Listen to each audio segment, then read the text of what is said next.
Smello perfume people, I hope you are smelling and feeling good today. It is time for another episode of Making Sense Makes Sense, the podcast that's all about demystifying the wonderful world of fragrance without any snobbery, gatekeeping or BS. Here, fragrance is for everyone and all shall enjoy it. You will enjoy it, okay? Great, glad we cleared that up. I'm Thomas Dunkley and I'm your host, here to make your journey through the world of scent lovely and easy. I am smelling and feeling good today, thank you for asking. Let's talk perfume prices. We can all see that the price of perfume is increasing.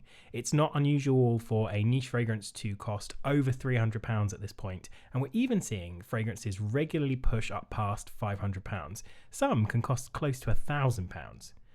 For some people, this can be an attraction. Perfume, much like other luxury accessories such as watches, shoes, and bags, has become a bit of a flex, and we see people online showcasing their vast collections of expensive perfumes. Hey, whatever floats your boat. If that's for you, then cool. I also see a bit of competitiveness amongst content creators. The more expensive a brand's perfume, the more desirable it is to get on their press list and receive PR. I see content creators congratulating each other on receiving an expensive perfume for free, and it seems to become less about the scent and the joy of the experience, and instead simply about showing off how much something costs. But we must remember that cost isn't always indicative of quality. How good or bad a perfume is not denoted by the amount of money you hand over to the cashier. Yes, there are wonderful, beautiful things made with exquisite materials and sold at the higher end of the price scale. But there are also a load of naff things with massively inflated prices too. Likewise, there are tons of atrocious, cheap things at the lower end of the market. But there are also some really fantastic smelling, good quality fragrances that will set you back less than 50 quid. There is good and bad at every price point. It's as simple as that. And this is something I explore in my Instagram series, Smell Good for Less, where I showcase beautiful fragrances that cost less than £30, many of them made by the same perfumers that make those fragrances that cost £300 or more. My worry about this is that some people are being priced out of the market, especially when you think that the difference in price between a designer fragrance and a niche fragrance is rapidly closing.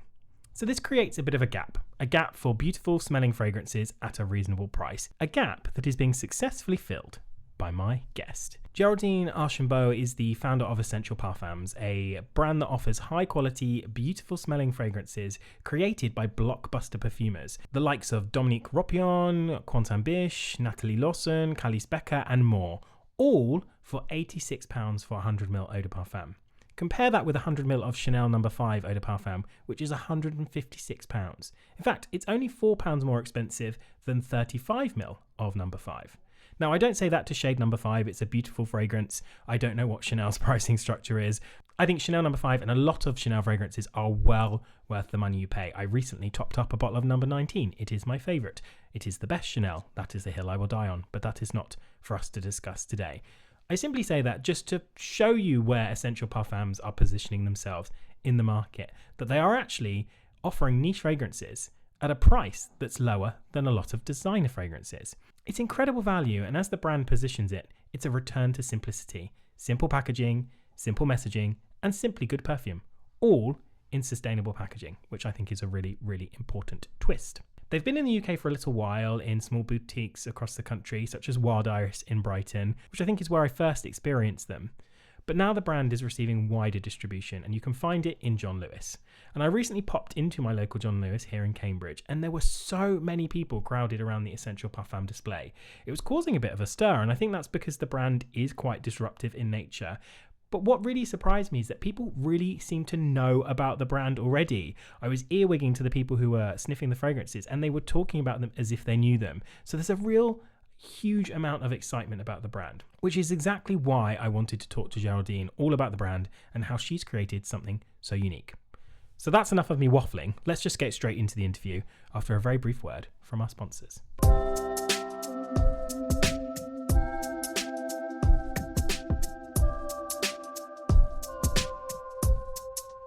This episode of Making Sense Makes Sense is sponsored by Carium. Listeners will know that I'm all about making fragrance easy and accessible. Everybody should be able to enjoy it without any unnecessary barriers or complexities. So I'm here for anything that makes the process of exploring fragrances easier. Carium are on the same page, which is why I've joined them as brand ambassador. Using a pioneering AI-powered fragrance discovery experience created in Japan in 2019, they offer an entirely new way to explore fragrance intuitively, without the distraction of branding, packaging, or notes. Instead, they translate scent into language. The Scent Sommelier device provides an immersive experience in which the algorithm interprets instinct, information blossoms, and a signature scent is found, harnessing state-of-the-art hardware, software, and AI for a personalized journey. The journey is customer-led. The words you use and your personal associations drive the experience, making it tailor-made to the individual, with Carium's large language model at the heart, driving you to find your next favorite fragrance.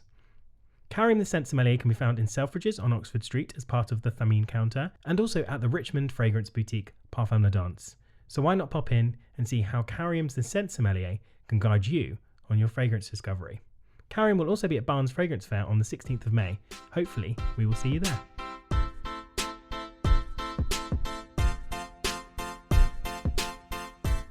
Géraldine, thank you so much for joining me. It's a really exciting opportunity to talk to you about your work and Essential Parfums. So thank you so much for joining me on Making Sense Make Sense. The honour is mine. Lovely. Glad to hear it. So I'm really keen to know, where did your love of perfume come from? That's going to sound maybe, how would I say, obvious, but I was born and raised in perfume. My parents were in the perfume business, and they had a perfume brands. I think I would have loved being a perfumer, but I was not enough good in mathematics and chemistry, so I couldn't go that in direction. But yes, and since always born and raised in perfume. I'm totally with you there on the perfumery, because I think lots of people mistakenly think perfumery is this very creative art form, which it is, but also it involves a huge amount of maths. And if you're no good at maths, then it's a real challenge. Well, you can still do, because we have very big perfumers that are not so good in math, and they become major perfumers, among which, of course, Quentin, which is a good example, Biche. But elsewhere, the normal way is mathematics, chemistry, Zipka. That's the normal classic thing. Yeah, that's a normal thing. So you haven't become a perfumer, but you have worked in the industry in a number of different roles, and now obviously you're a brand founder. I'd love to hear a little bit about what was your gateway into the perfume industry, and what sort of work have you done? I started in the commercial side, export, and also working behind the counter. So there's nothing better than working behind the counters when you're a student to sell perfume than to understand perfume. Because some brands become maybe too intellectual. Some brands become too out of the context of the perfume of the consumer. And when I launched my brand, my major focus was the consumer. So that probably did help. And then I've added marketing roles and development, and then I've added purchasing. So I had a pretty big experience into different role, but mainly was the commercial side, which was good, honestly. Mm-hmm. Yeah, I mean, that gives you all the right skills, doesn't it, when you're thinking about building your own brand? It does give you not only the skills, but the automatism, because a lot of brands are being launched without knowing if you're actually able to sell your brand.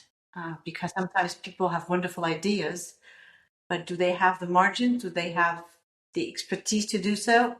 Sometimes that's another story. And that's why you see some brands getting disappearing, because they don't have the financial resources to do so, or nor the margins, actually. Yeah, and that's quite tough, isn't it? As you say, it's good to have a really, really good idea, but it's about making it workable in what is now becoming a much more crowded space, isn't it? Yeah. And I think what's really interesting what you said about there is working on the counter. And I know you said that, that's probably helped you in some way. But obviously with your brand, Essential Parfum, it's very consumer focused. You're thinking about quality, sustainability, and affordability. So were those kind of pillars really clear for you because of your interactions with consumers? Is that what really led to that? Well, yes and no. Yes, because first thing is that I believe brand took consumer for stupid for too long. first.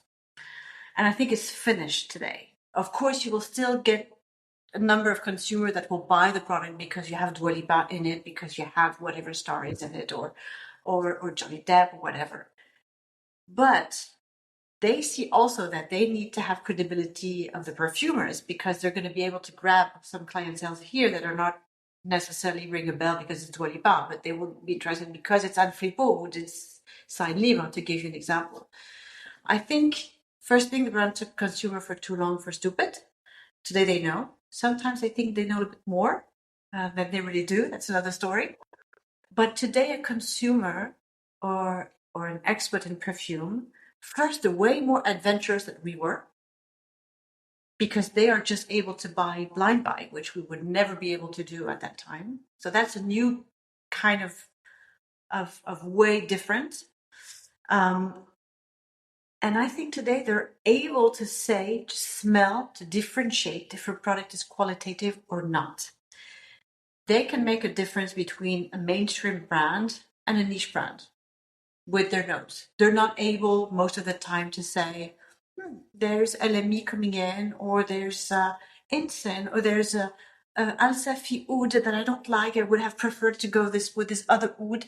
They're not perfumers, but most of the time they're able to guarantee the quality of a juice, and that's pretty different today. So I wanted, and I think what for me was the importance was the juice, and the brands forget also what's the most essential is the essence. So, and that's why I put all my efforts, the money, most of the margin is there, the cost, most of the cost is there, and signed by the best perfumers. And trust me, if the juice was not good, they wouldn't put their name on it. That's a good guarantee, in kinds of quality also. Yeah, absolutely. And I think it's interesting what you say there about consumers are much more informed. They can smell a good juice and the quality. And I think that's especially more important now when you think, the difference in price between niche fragrances and designer fragrances, that gap is closing. Yes. So actually, really, it's a case of the niche brands are kind of being chased by the designer brands to up their level of quality, and vice versa, I think. So it kind of creates this really interesting space for you to operate in. Well, it's a big place to operate, and we can have so much more fun in it. It's true. I agree. Yeah. So where did this idea for the brand come about? When did you say, okay, I'm going to go out, I'm going to do this brand, I'm going to do something of my own? Well, I think it was the opposite. I promised to myself I would never have my brand. So first rule, never say never. So I said never on my dead body. Never say never. No, but the thing is that I was an external international director, and I was actually taking care of a number of brands in a company that I closed since then. And I was like an external director of development on niche fragrance and some non-niche fragrance. And I saw all those amazing new niche brands coming in more and more. But I was questioning myself, do we necessarily have to put so much money in it to smell differently? Why the perfumers are hidden behind the brands? Can't we be a little bit better for the planet, protecting it? Can we be a little bit less opaque, a little bit more transparency would be pretty good. And we need to be a little bit more sustainable, I think. So I put all this in the shaker and launched Essential Parfums in September 2018. And I came in, as you see behind there, I came in with an open packaging, and people looked at me, and I remember people saying, is it a mocha? No, it's the real product. It's not a mocha. So it was really breakthrough. It was pretty disruptive. And when we first launched the brand 8 years ago, it was €69 the 100 ml. Today it's 94, because every year we increase. And people looked at me and said, God, this is never going to work. It's not expensive enough. It's still the case today. Like in London, Harrods would be interested to having my brand, but it's not expensive enough for them, because they have demand on the juice, but it's not expensive enough. But I get it. I understand. So it was it was pretty new, and I thought it was interesting to have all this at an affordable price. It was really a niche in the niche. Hmm. Yeah. And disruptive, I think, is the It right was word for it. disruptive. Yeah, Yeah, it was totally. disruptive. Yeah. Because I think for so long the fragrance industry has sort of relied on this myth that quality is denoted by price. So the more expensive something is, the better it is. And yes, there is truth to that. You can buy, a fragrance can be very expensive with very high quality materials, but also I think at all price points you have terrible things and good things. You have really great cheap fragrances at £30, but you also have really bad fragrances at £450. So it's really interesting for someone like you to come along and say, well, I'm going to go for an affordable price and show you quality and beauty. And I think when you were talking about the brand, it was about returning to simplicity. Do you think there is a need for do you think there's too much complexity in the industry, in the marketing, in the messaging? Do you have 3 hours? Yes, we do. We have all day. Um, I believe we live today in a really major paradox period. You have on one side prices that become crazy. I mean, when you look at a perfume at €400, why do we need to put €400 in a perfume? Okay, is it because there's specific oud? I don't know whatever. I mean, okay, that's crazy. And today, I think people are used today to make a mixture between you buy some cheap things into you need a t-shirt or whatever, Uniqlo, whatever. But if I can, put money on the side and buy a bag of Chanel, I'll do so. So I think it's a mixture between today, a few very nice masterpieces and a few more affordable pieces. And I think today the prices became too crazy in our industry.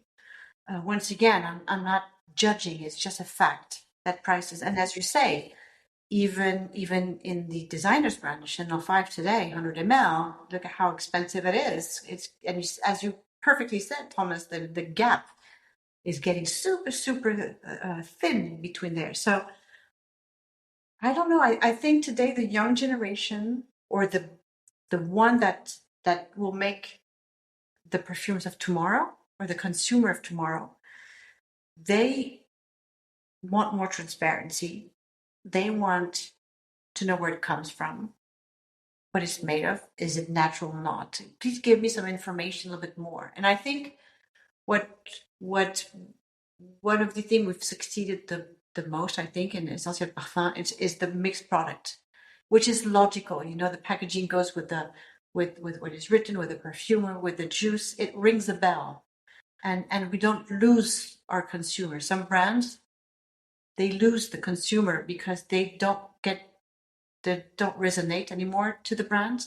And that's what I was happy, because our retailers told us, thank you, because of you, we were able to get it this young generations, which we were not able to get anymore because of opacity, because of prices, because of all that. So this is why today you see more and more some niche brands that are coming at a level of price of €100, which even 3 years ago, you wouldn't see none of them. It was considered lifestyle. Are they truly niche? That's another question. But I'm happy.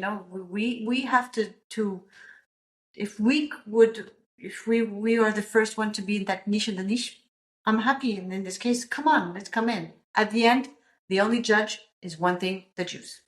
So 100%. That's what gives you the longevity. There's lots of things that will lead people to buy a perfume once, I suppose, but it's the quality of the juice that will lead yeah, people to return to it and buy it yeah, again and yeah. make it a staple. And so from what you're saying is, I think you've taken a very forward thinking and innovative approach. You're almost not thinking of what's needed now, but you're also thinking of like what's needed for the future for these consumers coming into the market as well. No, to be honest, to be very honest, this I didn't see it. It's the retailers Oh, okay. who told me. I think I often people ask me, where do you see your brand in 3, 4 years and 10 years, whatever. And when I told them in 10 years, God, I will be 64. I hope I will be, in a Provence or I don't know where with a book and a glass of rosé and that's it.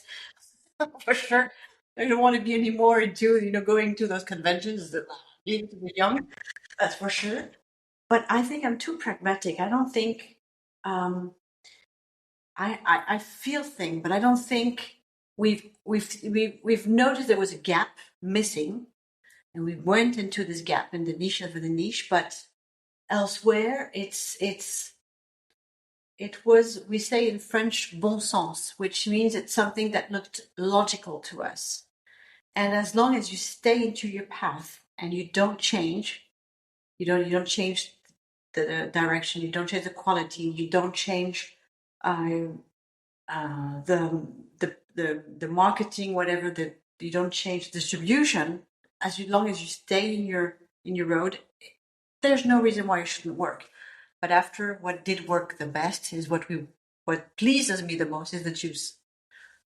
Yeah, and that's what people talk about, and that's how I became aware of the brand, was through that beautiful thing we call word of mouth, where people say, "Have you tried this?" And that is that kind of, you get that with a brand where there's really good quality. People start to talk about it. You see it online, and my friends who are all perfume people were saying, "You need to try these." So, and I think one of the key things around this, and we've touched on it very, very briefly, is that you have the names of the perfumers on the bottle. You work with some of the biggest blockbuster name perfumers. So when you're starting to work on a project, how are you choosing which perfume will work with which perfumer? Are you almost going, well, I'm going to work with this perfumer and see what happens and see what that is? Or do you go to a specific perfumer with a specific concept? Or do you brief a couple? How does that work? So when I choose the perfumer, he has to be someone nice, because you're going to work with him. So it has to be a pleasure to work together. And the talent, of course. And I was very fortunate they all said yes. And when you work with a perfumer has a signature most of the time. Like an artist, he has a way of doing things. And he also has most of the time preference in some ingredients. And some, I would have never asked Anne Filippo to work on an oud, to give an example. Anne, she's very, very good in flowers. Dominique Ropion as well. We're working now on an oud with Julien Rasquinet. You have some specificities of perfumers, and some they have ingredients that they're not able to play with. I think, what was Dominique's ingredient that he was rough with? I wonder if it's not jacinthe. But there was some, they don't necessarily feel comfortable. It's like an artist. You're good in some ingredients, or a chef. A chef would be better with, doing I don't know, meat. Another one would be better with doing only vegetables. It's so that's the way it is. And then we start working with them on an idea, always. But sometimes you can slip to something else, because Dominique Ropion, we started working together on a tubereuse as well as on an iris. And we ended working on an iris. And Filippo, we also started working on a tubereuse and an orange blossom, and we ended in an orange blossom. So, it's Nadé Lorson, we started working on a verbena, and we ended with a fig. So, it's always it's a little bit how it works, but it depends. It depends, honestly. There's something really organic about that, though. I like that. You might go in with a concept or an accord or a thought, but actually you're very much just going with the flow and seeing where the work takes you. Yeah, and sometimes, we started twice working on a tubereuse. So far, we don't have a tubereuse, but we will have to. We need to have a tubereuse. We need white flower at a stage, but at a level. But we might do something with another perfumer now. But it's really, we know what we want and we know what we don't want. So I think this also makes a big difference, and we go very much into depth, because we my team and I, we don't have a too bad nose, I would say, and we're able to pick things that not everyone will be able to pick. Um, now we're working now with Julien Rasquinet on an oud, and there was something that I was being disturbed by a note, which looked like a little bit like, when you open your green peas that you love in the UK, when you Yeah, open them, we they do. have the outside of green peas that have this galbanum touch. And so we were, this is something that was disturbing me. I was keeping on smelling this, but it was going back and forth. It was going like this, up, coming and getting out. So we really, and it's funny, we were working the other day and saying, God, you guys are really into details of everything, because we spend as much time top, middle, last, because you will buy on the top note. You will have your signature on the middle, and you will get hooked to the last note. So all of these three notes need to be perfect. We spend as much time on blotter and on skin because you will sell on blotter, but you will love your juice on the skin. And we spend even some time with the perfume when the perfume is done to find the perfect timing of maceration. Is it 0, 1, 2? We don't go to 3 weeks anymore, but 0 week maceration, 1 week or 2 weeks. And sometimes the perfumer says, "Oh, I would recommend 2," and we would go for 1. So you don't know. So we go really to the depth of the juice each time. It's incredibly detailed and refined. And I wonder, I suppose, the way you're set up, that your bottles are all very standardized, your concepts are very simple. I suppose that gives you the luxury of the time to focus on the juice, because, like you say, that's the most important part. So you can Yes. spend as much time really, really refining that. And that's quite exciting, I think. I don't know if we spend a lot of. We don't do like those big groups, L'Oréal, whatever, that will Oh, yeah. work with Accor for many years, that will keep in the drawer, and they would get that back. And they do, I think, La Vie est Belle was over 1,500 different tests. It's crazy. We're pretty, the privilege of working with those big perfumer is that it goes very much into detail, but it's really a collaboration. It's not. We're not going to send the juice into 52 countries. We know exactly. They come at the office. We go at their lab. Sometimes we even go and do the trial, live. Remember with Quentin on the extrait, at the end, we were fine tuning it, and we were, oh, but what, let's go back to the lab, and maybe we have to push a little bit this more and this, and sometimes we do it this way. After we make sure we wait until the maceration to see how it blends, but we really go into details, and it's really a collaboration. It's really carte blanche and the perfumer, and the perfumer push. They push also for their signature, and they push and they say, "Well, I think this would be this," and some become commercial. Some become commercial, say, "But this, trust me, this will make sell more than this." It's funny. It's also funny to see how we react today. And I imagine there's a kind of exciting part of that as well, where, because I think in terms of your released fragrances, there's 12 eau de parfums, I think, and you've just launched your 12, and each one is a different perfumer, so it's 12 different perfumers. Do they all work really, really differently? I know the overall process is quite similar, but the intricacies and the nuances of that must be quite different with each individual. No, that doesn't look too difficult. It's Honestly. pretty much the same with everyone, because I think sometimes it's around building a language, isn't it, so that they understand what, when you say you want it a certain way, that they get that, and that it's that building that relationship, I suppose. I think we build more a vibe of collection, more than, it's more. I've heard of this the other day, and it pleased me very much, because there's people say now there's an essential style. I like I like perfume when a perfume is a sillage, when a perfume is here, but it doesn't necessarily disturb your neighbor. I hate invasive perfumery. Sometimes we should create an olfactive police. I mean, not invading your space. Don't invade my space. Sometimes, I'm sure it happened to you a few times in a plane. In a very Yeah. closed area. It's like you have this perfume next to you. It's like, whoa. And you get out with a headache like this. For me, a perfume is a success when you pass by someone, you say, God, and you go like, fuck, what was this smell? You know, that's where we did it. When you pass by someone, wow, this was delicious. What was this juice? And you feel like I need to track it. I need to know what it is.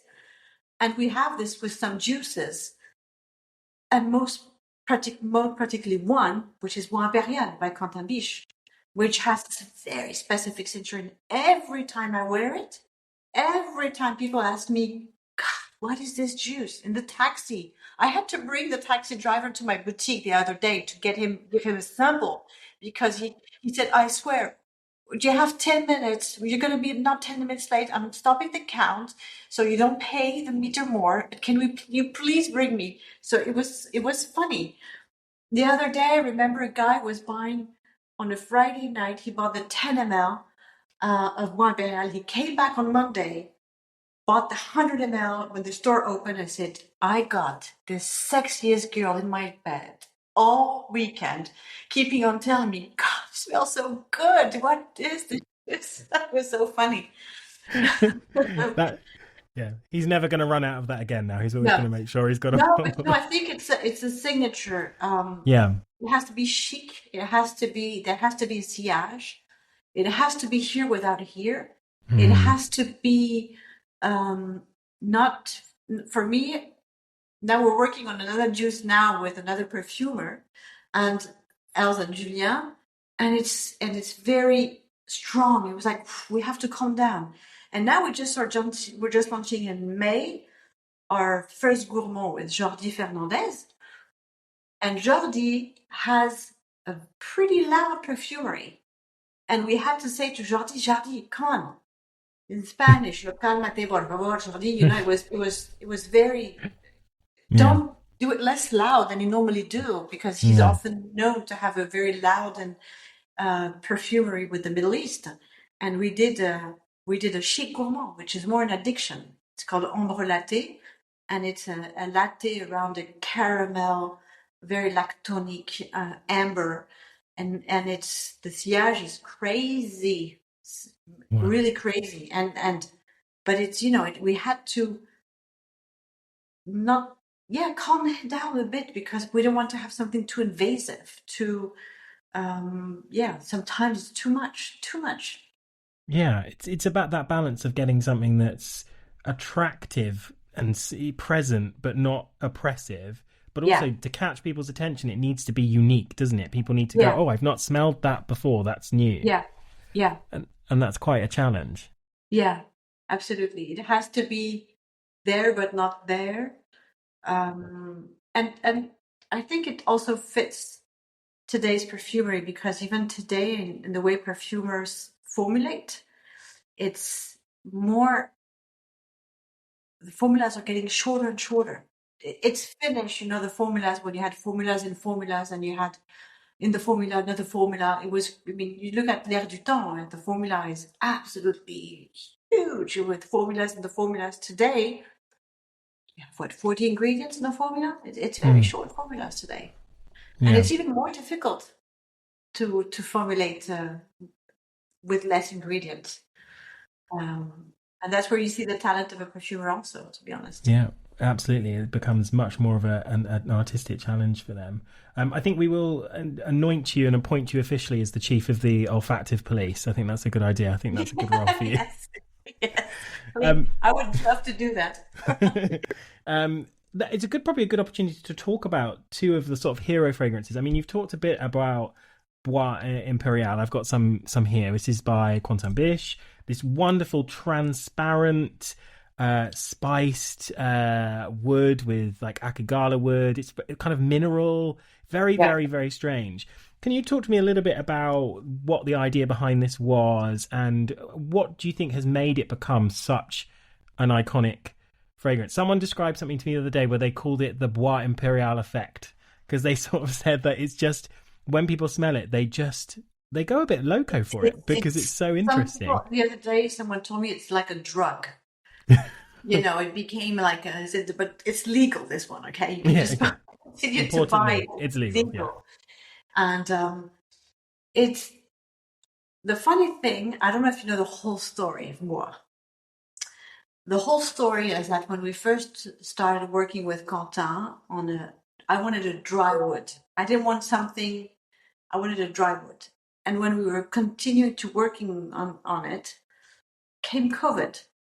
So Quentin was, it's like, when like you're starting to ski in April and it's getting a little bit of heat. The heat is there. You drive on the top of the mountain. The snow is nice and wonderful, and you go down, and the snow starts melting, and you get stopped by your ski.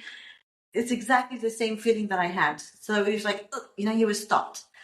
And I think it did contribute frustration. It did contribute to thinking of it and why and how and whatever. And I remember I said to Quentin, and it's the only perfume that I could picture. And I said, I see a man in Vietnam on the Mekong River on a floating house with a beige suit, with a hat, dazzling the horizon, and it would come just after a big rain, humid rain, a mousson rain. And I said to Quentin, okay, go ahead, great. So this is why you have on this top note this Thai basil, this peppermint tea root that brings you this little bit fizzy side, and the vetiver, of course, added to the akigala wood and the Georgie wood and all that, which will contribute to this humidity side. And it's called imperial because my grandmother, I don't know if you know the story. You never heard of this story? No. My grandmother was half French, half Vietnamese. And she was from Hue, which was the imperial city of Vietnam. So this is why it's called imperial in legacy of my grandmother, which was from the imperial city of Hue. And for the little story, she met my grandfather during Indochina War on the bridge of the Perfume River. Oh. And they had 6 children, and my mother is the oldest. My mom worked in the perfume business, and 2 of their eldest grandson and granddaughter are both in the perfume business. So it's pretty funny. So this is why it's called Imperial in legacy of my grandmother. That's a really beautiful tribute. And I loved the picture that you painted there so vividly, because one of the things that I really enjoy about this fragrance is the kind of strange sort of damp greenery you have. Like it's kind Yes. of it's wet leaves. It's really Absolutely. It's and wet. It's like a floated wood also. And I remember it's the only juice with Quentin that we actually totally undress to redress. Because I remember there was something disturbing me. There was something a little bit yummy that was putting me into exactly where I didn't want to go. And I didn't know what it was. I couldn't, I smelled, it was something like a rummy effect, and, I couldn't exactly see where it came from. And it was the benzoin. And finally, he reduced the benzoin, and after completely took it out, and the juice was finished when he took the benzoin out completely. And it was exactly what I wanted, the verticality, and so and of course, to answer to your question, I had no idea it would become an icon, to be honest. If we all knew what success would made of, we would all be very rich, right? So sometimes sometimes luck, and it was happens, yes, and I have a little star up there. Yeah, a happy accident, I suppose sometimes they say. The next one I want to try is completely different, and I think this shows the range that there is so many. You might not like all of the fragrances in the collection, but I can guarantee people will find No, one they like. I love all of them. I could never do something that I don't like. Yeah, Trust me. yeah, but I mean, as a consumer, they're all so different that Yeah. that they may they may not like every single one, but there would be something for everybody in there. Absolutely, I can understand that you love all of them. That's good. The one I want to talk about is the Musk by Calice Becker, because this is the most luminous, glowing musk I think I've ever smelled. It's so beautiful. Thank you. What was it like working with Calice on this? Oh, Calice is a magical person. She's She's a delightful woman, first. And it's actually exactly her. It's luminous. You exactly said it. That's Kenny's. And I remember when we first were working with her, we both wanted a hug. We wanted a hug. We wanted this hug, and often people think because it's musk, it's very, very strong. But people often don't know that a lot of most of the musk are very, very, very delightful and gentle. And it's what we added to the musk that becomes, in the idea of people, something very strong. And she used this amazing musk inside, which is a captif from Givaudan, which is a musk that that they will keep for themselves. They will never sell it to someone else. It's like a fingerprint. And you have this very beautiful red ginger and this amazing sandalwood, of course, from Australia, that will bring a lot of milky side to it. And I love it because when she talks of the eau de parfum compared to the extrait, she says, well, the musk eau de parfum is the hug, the gentle, nice little hug. And the extrait de parfum is a little slap on the bum. It's the more sexy side of the naughty side of musk. And I love it when she says that. And she's right. It's exactly that. But it's true. We wanted something very comfy. And I remember the other day I was passing in the store and I saw this huge, tall guy of almost 2 meters coming from the Caribbean, and he was super, strong and muscle. He looked like a massive rugby player, and he bought the musk. And I always hugged him and I said, "Thank you. Finally, you're not going for this, very masculine style." And I love the contrast of having this very tall guy and muscle black and beautiful. He was beautiful, and wearing this very comfy, gentle musk. And I love the contrast, and that's a privilege of working in our industry. And it's one of those beautiful things that I think niche fragrance has really created for people, is they've broken down the barriers of masculine and feminine, and people they go by, if it smells nice. Finally, because it's all silly, fragrance doesn't have genitalia. It's not male or female. I mean, and today you see, if you want to put makeup, let him put makeup. If you want to put a skirt, let him put a skirt. We as a woman can wear, trousers. We cannot put makeup and do the same for a guy if he wants to. And once again, a man wearing the musk or rose is beautiful and gentle. There's a little fragile side to it, and a woman. I wore, and I still wear, a lot of men's perfume. I mean, when I was a teenager, I was mainly wearing men's perfume. So this is why probably in my collection you don't really have a very girlish style, maybe, to it, which doesn't make me a feminine person, but finally. But I think, when do you think, Thomas, we're going to get rid of this man and women section in a store? When? Oh, when? I hope soon, because I think the problem is I think more so for men. Women, I think, have always been quite comfortable crossing the gender lines in those stores.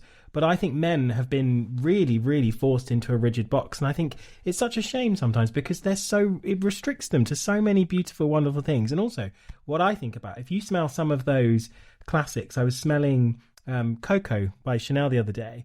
That smells like a lot of modern masculine fragrances. And I think, do you know what? You could, a man smell it wearing Coco would be, I think, probably the most attractive thing on the planet.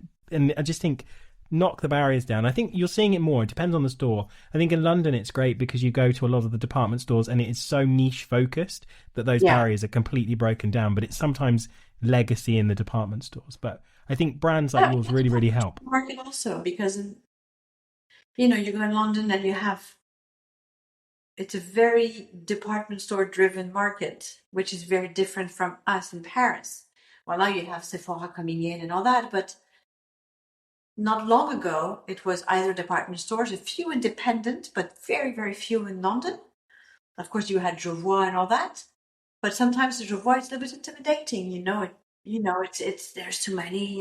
You then do have to be an expert, or you have a Space NK, but Space NK, it's very very limited in terms of fragrance, inside. So but it's funny now that you see Sephora. I think Sephora is opening. They're going to open another one on Carnaby Street.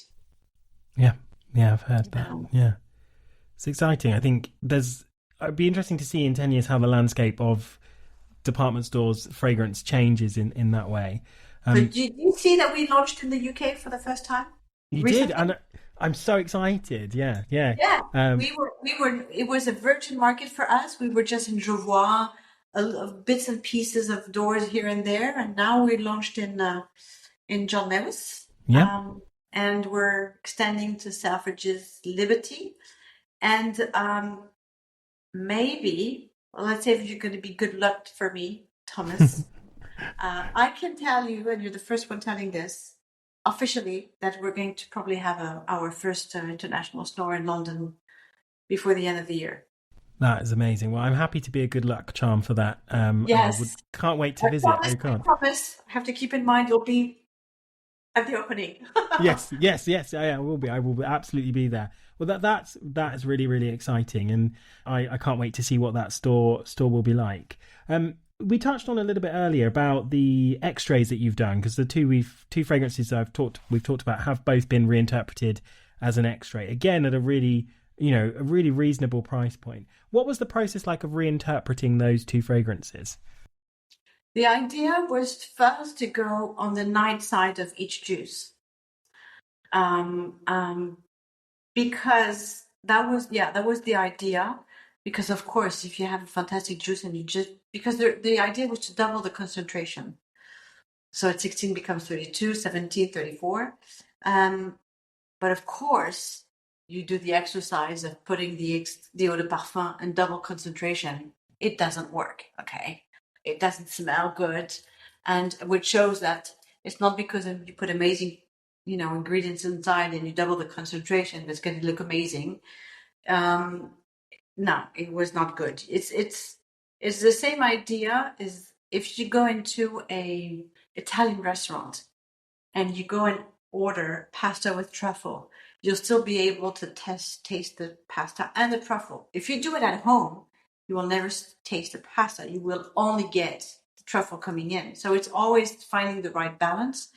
And the difficulty specifically on Bois was that eau de parfum is already so powerful that it was tricky to double concentration. So we worked with Quentin on another story that was adding the more dramatic side of Bois, and to add a more leathery facet to it and a rose oud to it. And that was beautiful. And but to be honest, some people they don't like it because they prefer the eau de parfum. Some will prefer the extrait. Some will layer them, but that's okay. It was fine. On the extrait with Calice, it was also the night side, and as I said, one is the hug, the other one is the more sexy thing. And Nice Bergamot was another challenge because I think we are probably one of the very few, maybe the only brand that did an extrait de parfum based on a bergamot. Yeah. Because of course bergamots are very volatile and the citruses are always on the top note. So it was a challenge. And I remember when I spoke to Antoine and I said, you know what, I have to come back to the before. You stop me, Thomas, if I speak too much. I'm French, No, huh? no. Okay. It's a Okay. podcast. This is great. This is what I want. Um, I remember I was talking one day with Anne Flippo, and we were finishing, we're working on finishing the Neroli Botanica, and I said, God, what do you think? I would love to make an extrait with bergamot, but that's going to be a challenge. What are your thoughts? And she said, God, you have to go for it. If I was in the shoe of Antoine, I would love the exercise. And I said to Antoine, it's because of Anne that now you're obliged to do the extrait de parfum. And I remember he looked at me and said, God, that's going to be tough. And I said, listen, let's do it the other side. Imagine your bergamot that stayed in the sun for a little bit long. It came back with sugary. It became a little bit more sugary and it has more honey, sugary inside. And he worked on this facet. And the extrait de parfum becomes There's a little orangey note to it. It becomes more sugary, a little bit more ylang ylang. So you have more this solar side to it, and it's magnificent to it, honestly. But it's always an exercise of doing, and it's difficult to do an extension of something because you want to do something a bit different, but you have to keep the verticality of the juice. I don't know. Some people say the extrait bois is too far away from the eau de parfum. I, you know, I don't fully agree, but am I really the perfect example to give to give to give a comment? I don't know. I mean that sounds. I haven't tried the bergamot extra yet, but that sounds absolutely glorious. This candied, warmed bergamot. That sounds really Yes, beautiful. it's really this bergamot that stayed in the sun. It becomes more sugary. Yeah, Yeah, you feel like beautiful. you see you want to eat it. Yeah, Mm. it's delicious. And is it your plan to take all of the fragrances and create extras, or are you just sort of No, seeing which ones? It's just no. To be honest, at the end of the day, we are also a company, so we also mm. have to make money, Yeah, and of course, these are the three top sellers. To be yeah. honest, Okay, so that it so makes sense. that's very. We There's some that are not so well that obviously never have their extrait, but now we finished Divine Vanille, and that was another exercise because the eau de parfum was done by Olivier Pecheux, who passed away. Mm. Olivier, when he passed away, gave all his formulas to Nathalie Graciaceto in Givaudan.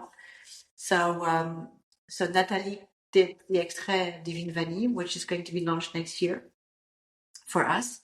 And so it's going to be Divine Vanille by Nathalie Graciaceto, but we will put behind in legacy of and in memory of Olivier Pecheux, of course. Yeah, that's really beautiful, really special project Yeah, yeah, to have. yeah. Um, One thing I meant to ask you a little bit earlier, but I got too excited by the conversation we were having was, is there are there perfumers on your wish list? Is there someone you'd love to work with that you've not worked with yet? Oh, there's so many. Yeah. Yeah, yeah. There's quite a number of them, but I'm probably going to work with them. Yeah. No, it's not an option. No, okay, I love that. It's a list, and it's not a wish list; it's a checklist because it will Yes. be tick tick tick tick. On the wish list, it's check. Well, I wanted Anne, and I wanted Anne and Dominique. I said, I can die happy. I have them. I would rather die later. That would be possible. Yes, please. Yeah. But please, Once you're in Provence yeah, with your book, at do a least bit more. Yeah. But now, no, we're working. So we have Jordi Fernandez. We just launched our first exclusive perfume with Skins. So with Yeah. Mathieu Lartin, Yeah. Osmanthus Absolu, which will be rolled out next year. They accepted. It's going to be rolled out next year. We're working on an oud with the Julien Raskinet. We're working on a leather with Jérôme Épinette. Mhm. And I want to work also with Alexandra. We need some women afterwards. There's too many men. Sorry.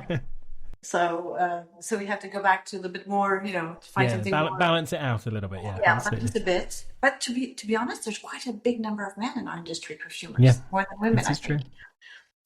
So I want to work, yes, with Alexandra Carlin. I want to work with Suzy Lely.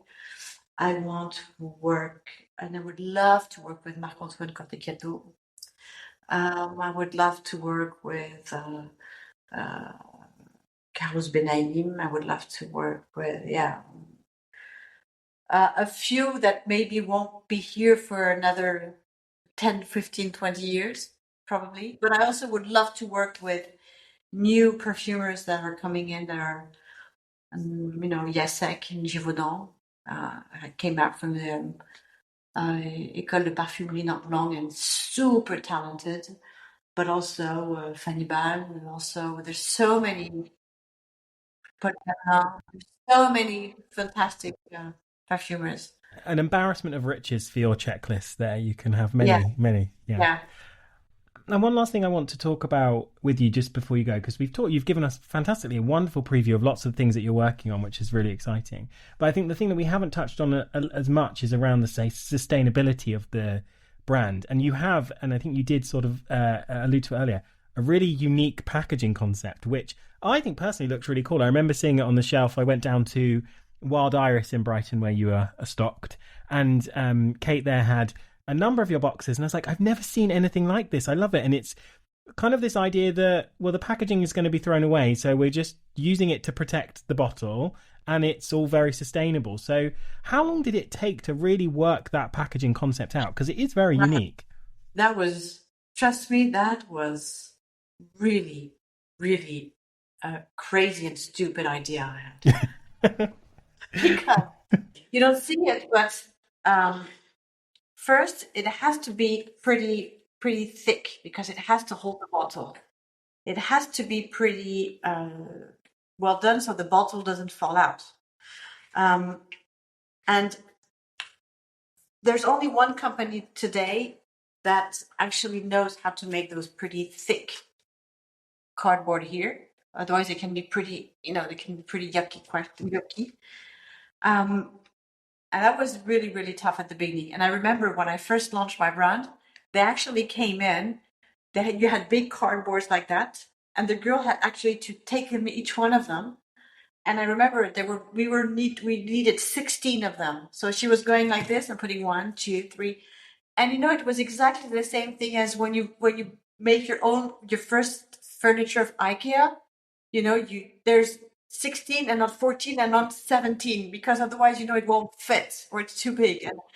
And it was at the end the company who was making the juice and they said, God, we hate you because of course nothing is automatized, of course, so they fixed it by hand. Now we did things better. It's still done hand by hand, but it comes like this, so you can actually put it in, so it's a bit better, but it cannot be done by a machine. Yeah, sustainability for me is important. No plastic on it. Yeah, so refreshing. We have written the percentage of natural origin inside. It's the natural color of the juice. So here it's Patriliemania. Of course, it's much more darker side. We don't add any color, nothing. It's alcohol made of beetroot. And we have a bottle that is refillable. You can buy the refill. If you don't want to buy the refill, you can still buy a bottle, another glass. I don't have any issue with that. The major difference is that because it's refillable, you take out the pump and put it in the trash and put the glass in the glass bin, which you cannot do today with a perfume that is sealed. So you already make a gesture for the planet.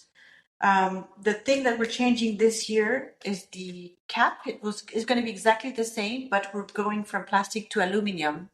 Oh, wow. So like this, we won't have plastic anymore. And I think we would be able to claim that we have less than 5% of plastic in our product, which I think is good because we have plastic floating in all our oceans today. So that's better, I think also. And in each perfume, there's minimum 1 sustainable ingredient because I don't know if you know, but a perfume works on daily basis with roughly 1,500 to 2,000 ingredients split between natural and synthetics. And in the natural, you probably have each lab that has probably 20, 25 of them that are sustainably produced with a real program to help local communities to live better. So you would have in the rose magnetic, you have a Damascene rose from Turkey with a really special program that we will buy more expensive, of course, but that will protect and help them to have also better material to work and all that. So that was for me was important. It's not 100% natural because I don't know how to make a juice 100% natural. We need synthetics to make links. We need synthetics to add scents. Of course, musk amber doesn't exist. And there's also the last point for me, which was key, is that we don't have any bits that are coming from China. I have nothing against people coming from China. So simply that when you have values, we didn't want to have ingredients crossing the planet. Because I don't know if you know, but as long as it's assembled in France, it's made in France. You can have your caps, your bottles, your pumps, all coming from China. as long as it's assembled in France, it's made in France, which for me looks so stupid. And we should maybe one day, but I hope one day will change, but should one day make a kind of percentage, as long as you have more than 60% of your ingredients coming from France or surrounding France, it's made in. Our bottle is made in Italy. The pumps are made in Spain. Of course, what doesn't come from France are the raw materials to make the juice, because we don't grow patchouli. It has to come from, Indonesia. We don't grow sandalwood. It comes from India or Australia. But we buy the juice, of course, that is made in France. So it's trying to reduce that footprint from all aspects, from as much as you can with the materials, with the bottles, with the box and the packaging. And one observation I have is, while I know it was it's a very unique packaging concept, and I know when you first sort of presented it to people, they were like, what is this? This is not what we normally have. I personally feel it feels more luxurious because there isn't plastic. Plastic to me doesn't feel luxurious, and I personally don't keep the boxes of my fragrances, so to see that, it caught my eye and I was like, that's unique, I like it, it's cool. But it felt more luxurious than something wrapped in loads of plastic and in a really ornate box. Say it was the opposite, and I think that's the paradox of our industry today, is that people are going back to simplicity, and I believe simplicity is the absolute sophistication.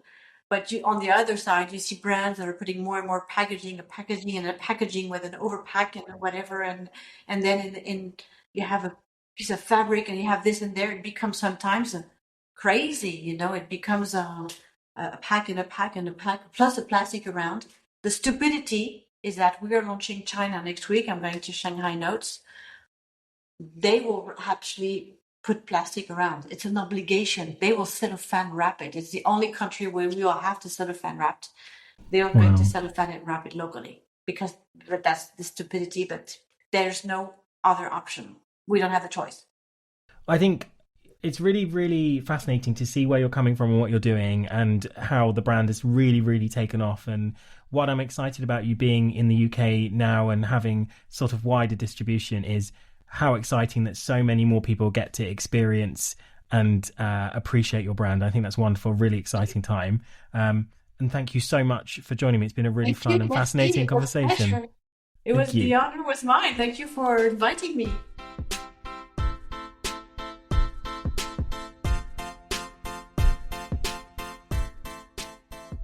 I love how open and candid Géraldine was, especially about the future plans for the brand. I'm really excited to see what they come up with. Some of those new creations sound fantastic. I feel like Essential Parfums is just going to continue to grow and grow. Yes, because of the price, but as Géraldine says, it's all about the juice, and that's why Essential Parfums succeeds. The juices are great. Standouts for me are Bois Imperial, which is so clean, mineral, spicy green and expansive. I also love the musk for its luminous, velvety texture. Velvet Iris by Dominique Ropion is a strange beauty, all dusty and violety with a vintage retro feel. To me, it smells like the inside of a handbag once you've emptied all the contents out, with them having left a mark inside. There's the scent of the suede, the scent of the cosmetics, perhaps a bit of spearmint gum, the smell of paper from all the receipts you keep in your bag, well, at least in my bag anyway, and whatnot. It's incredibly vivid and a really strange and unique iris. I also really enjoy Mon Vetiver by Bruno Jovanovic, which is a gorgeous barbershop vetiver soaked in bright, bubbling lime juice. What's not to love? It's delightful. They are all, in fact, delightful, and I encourage you to check them out. And you can do so by picking up the Discovery set, which has all of the fragrances in there for £24, I believe, which again is great value. You can find them at John Lewis. Not sponsored or anything like that. I'm just trying to make it easy for you. Now, if you want to know more about Essential Parfums, you can go to their website, which is essentialparfum.com. You can also follow them on Instagram at essential.parfum. I will put those in the show notes for you, as I always do, because I like to look after you. I'm very, very good like that, and you should know that. That's it for this week. I will be back next week with another exciting new episode, and I will see you there bright and early next Wednesday. Thank you very much. A massive thank you to Carium, our sponsor for this episode. I'm all about making fragrance and fragrance discovery more accessible. You know this. And Carium's innovative AI solution, the Scent Sommelier, offers an entirely new way to explore fragrance by translating scent into language. You can find out more at carium.com. As usual, I'll hand over to our guest to tell us the fragrance they have an emotional connection with. After all, fragrance is what? It's an emotional art form. That's right, you are correct. If you want to follow me on Instagram, you can at Making Sense Make Sense. But for now, I will leave Géraldine to have the final words, and I will see you next week.